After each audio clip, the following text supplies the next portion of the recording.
Hello, my name is Judah Wangatao. Welcome to my presentation on ageism in Australia.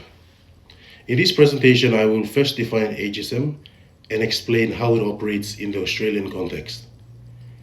I will then discuss its causes, consequences, with examples drawn from employment, healthcare, family life, and the criminal justice system.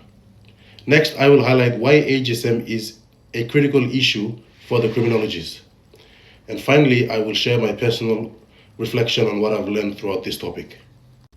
What is ageism? On this slide, we see the concept of ageism. Ageism is prejudice or discrimination directed at an individual on the basis of their age. Robert Butler first introduced the term in 1969, defining it as a prejudice by one's age group against another. In Australia, ageism is most often directed towards older adults. It can take several forms. The first is attitudinal ageism, where people hold negative stereotypes, such as assuming older adults are frail, resistant to technology, or less capable of learning. The second is institutional ageism, where organizations and policies systematically disadvantage old people. For example, workplace practices that prioritize young workers.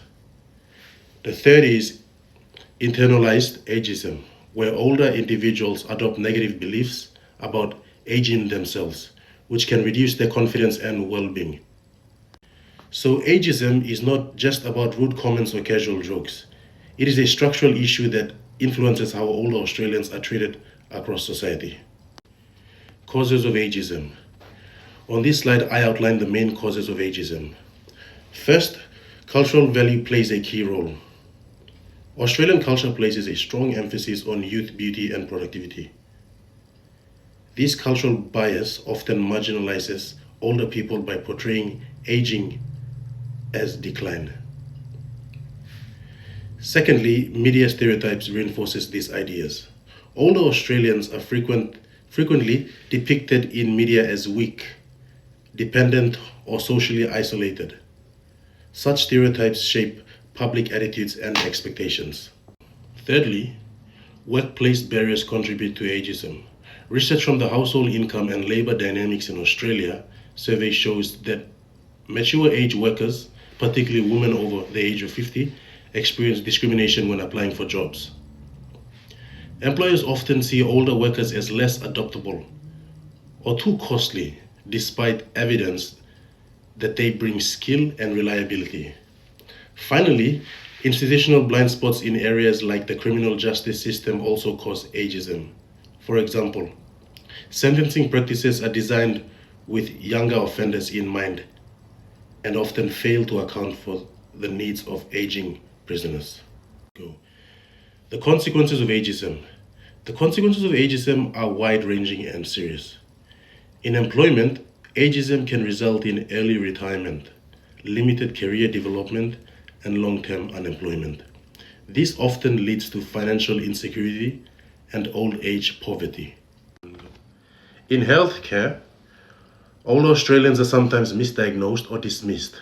Doctors may wrongly assume that symptoms are just part of normal aging, resulting in less preventative or restorative care. The Australian Institute of Health and Welfare has reported that older prisoners in particular experience high rates of chronic illness, but often lack adequate health care in custody. In family and society, ageism contributes to elder abuse and loss of autonomy. The Australian Institute of Criminology has identified that older women are particularly vulnerable due to combined effects of gender inequality and age bias. Finally, internalized ageism means that older people may see themselves as less capable or less valuable. This reduces self-esteem and causes social withdrawal and worsens mental health outcomes. Clearly, ageism impacts not just individuals, but also families, communities, and the system of care. Ageism and criminal justice. On this slide, we will focus specifically on the criminal justice system. The number of older prisoners in Australia has increased significantly. In 2019, 22% of prisoners were aged 45 or older, compared to 18% a decade earlier. This growth is partly due to longer sentence and reduced parole options. Older prisoners face unique challenges. They have higher rates of chronic illness, dementia, and disability than younger prisoners. Yet correctional facilities are often designed poorly for these needs.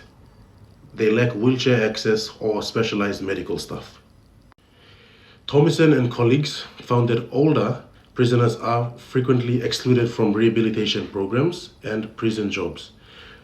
This reduces the chance of a successful reintegration into society. More recent research by Ginevere shows that aging prisoners are driving up healthcare costs and creating major policy challenges. This evidence highlights that prisons are largely designed for younger offenders, and older inmates are disadvantaged as a result. Why it matters to criminologists? Why should criminologists care about ageism? There are three main reasons. Firstly, ageism causes victimization. Older people are more vulnerable to elder abuse, financial fraud, and neglect. They may also be less likely to report crimes because of fear, dependency, or lack of trust in institutions. Criminologists need to recognize these vulnerabilities to ensure appropriate victim support. Secondly, offender management. The aging prisoner population requires different healthcare rehabilitation and re-entry programs. Without reforms, older prisoners will face disproportionate suffering, and correctional systems will continue to struggle with cost and inefficiency.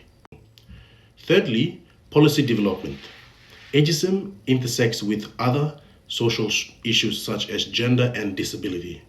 Criminologists have a role in designing policies that are inclusive and fair.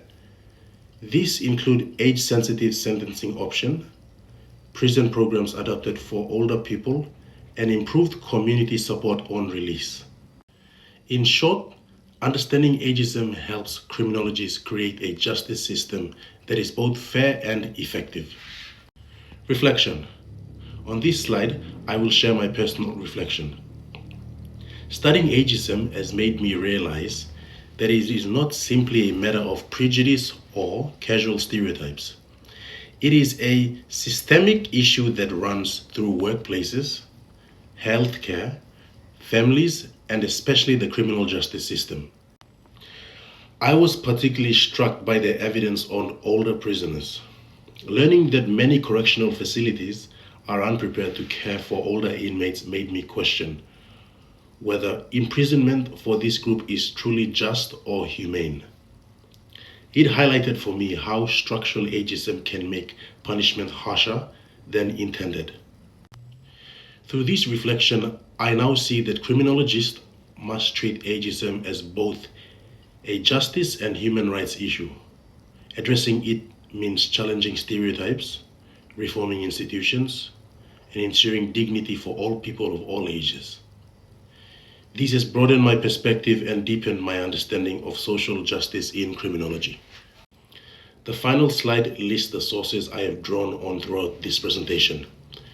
Includes works by Butler 1969, Olohin et al. 2017, the Australian Institute of Health and Welfare 2020, the Australian Institute of Criminology 2020, Thomason et al. 2011, and the Office of the Inspector of Custodial Services 2021, and finally, Ginevere et al. 2021. Thank you for listening, and I hope you have learned something.